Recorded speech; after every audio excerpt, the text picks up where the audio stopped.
Punjab assembly का इजलास हुआ, वहाँ पर क्या माहौल था आपने टेलीविजन पर भी देख लिया होगा। मैं ये सोच रहा था कि एक तरफ ऐसे लोग हैं जिनके पास मैंडेट नहीं है हुकूमत करने का या हुकूमत बनाने का, लेकिन दूसरी तरफ वो लोग जिनको अवाम ने लाखों करोड़ों वोट देकर मैंडेट दे दिया, कभी हाई कोर्ट जा रहे हैं, कभी इलेक्शन कमीशन जा रहे हैं, कभी सुप्रीम कोर्ट तक जा रहे हैं, हर फोरम पर जा जा के वो फॉर्म 45 बेचारे हाथों में लिए फिर रहे हैं। कोई हल्फ देने को तैयार है, कोई फॉर्म 45 लेके फिर रहा है कि जनाब ये है हमारे साथ। वो सब के सब आगे मैं देख रहा हूँ उनको बेचारे प्रेस कॉन्फ्रेंस कर रहे हैं, कभी एक की प्रेस कॉन्फ्रेंस, फिर दूसरे की प्रेस कॉन्फ्रेंस, फिर तीसरे की प्रेस कॉन्फ्रेंस।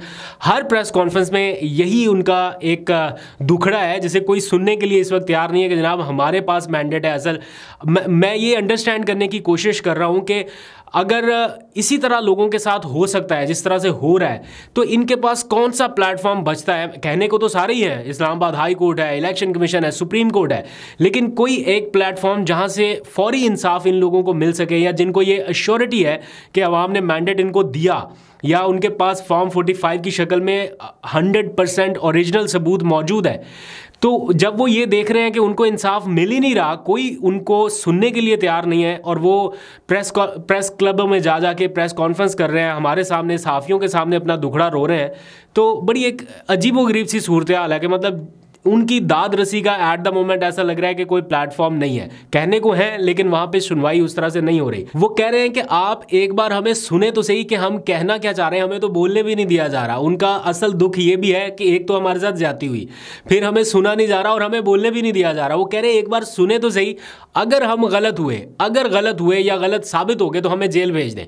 किसी एक के साथ तो करें ना, जो गलत बोल रहा है किसी एक को तो जेल भेजें या किसी एक को तो सजा दें। तो ये इस वक्त का सिनेरियो है, बड़ा अजीबोगरीब सा। अगर रियल मानों में या फैक्ट बेस या जो फॉर्म 45 के अकॉर्डिंग अगर देखा जाए, तो वो अभी हमाद अजहर ने भी ट्वीट किया कि PMLN की कौमी असम्बली की 261 में से 17 नशिस्तें बनती हैं और पंजाब असम्बली की 279 में से सिर्फ 42 नशिस्तें बनती हैं, 42। तो अगर कोई इतने कम मैंडेट के साथ भी ये क्लेम कर दे कि उसके पास पूरी मेजॉरिटी है हुकूमत बनाने की, और दूसरी तरफ की क़यादत जो है वो उनको बिल्कुल दीवार के साथ ही लगा दिया गया कि जनाब आपके पास कोई मैंडेट नहीं है, तो ये बड़ी एक अफसोसनाक सी सूरत हाल है। आज इमरान खान साहब ने भी इसके ऊपर कुछ सहाफ़ियों से बातचीत की, और उसका लुबे लबाब ये है कि पहले जब तक मैंडेट वापस नहीं होगा या ये माल मसरूका बरामद नहीं होगा मैंडेट की शक्ल में, जिन लोगों ने छीना है उनसे ये मैंडेट वापस नहीं होगा, तब तक सियासी इस्तेहकाम नहीं आने लगा। यानी बातें तो हम कर रहे हैं कि सियासी इस्तेहकाम की तरफ जाना है, सबके साथ बैठ कर बातचीत करनी है या मुआशी इस्तेहकाम की बातें, लेकिन एक्चुअल जो इसकी अब रीज़न है, रूट कॉज होगी, दैट इज़ मैंडेट। आपको लोग हर जगह पे फॉर्म 45 दिखाएंगे या बताएंगे। मुझे अभी तक ये समझ नहीं आई कि अगर ये लोग झूठ बोल रहे हैं या ये लोग गलत बयानी कर रहे हैं, तो किसी ने इनका फॉर्म 45 पकड़ के चेक किया कि यार ये इसके ऊपर दस्तखत गलत है, या प्रिजाइडिंग अफसर ने दस्तखत नहीं किए, या ये बेबुनियाद है। अगर ये झूठ बोल रहे हैं तो इनको पकड़ के सजाएं सुनाएं, इनके ऊपर तौहीन इलेक्शन कमीशन की कार्रवाई चलाएं, इनको जेलों के अंदर डालें अगर ये झूठ बोल रहे हैं।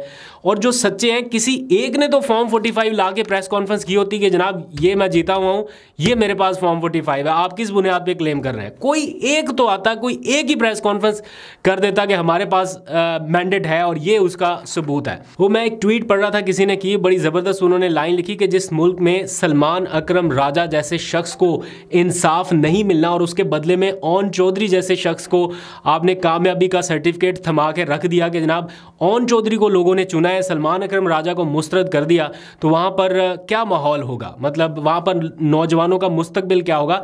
वो साहब ये सवाल उठा रहे थे, मतलब एक आम फहम सोच रखने वाला शख्स भी इस कदर सोच रहा है कि सलमान अकरम राजा, आप उनकी पर्सनैलिटी से कोशिश भी करें तो शायद इख्तलाफ ना कर सके, मतलब जितना वो धीमे लहजे का शख्स है, जितना पढ़ा लिखा कानूनी सोच रखने वाला मुदल्लल किस्म का शख्स है, तो उसके मुकाबले में ओन चौधरी साहब को कामयाब डिक्लेयर कर देना, और वो कानूनदान है। मतलब ये नहीं कह रहा कि कानूनदान है इसलिए उसको जीत थमा दे, वो कानूनदान है, स्टिल इंसाफ नहीं ले पा रहा अपने लिए। ये पॉइंट मैं रखना चाह रहा हूँ। और इससे भी दिलचस्प बात यह है कि PTI के कैंडिडेट्स की जीत जो है वो हारने वाले दूसरी जमातों के कैंडिडेट भी तस्लीम कर रहे हैं कि भाई हमारे पास भी फॉर्म 45 है, और उसकी बेस पर ये PTI का कैंडिडेट ही जीता है, जिसको जिताया गया वो नहीं जीता।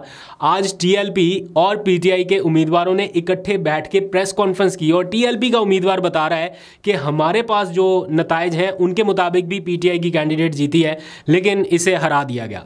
तो अब इससे बढ़ के और क्या गवाही हो, कोई सुन तो ले कम से कम इन लोगों को।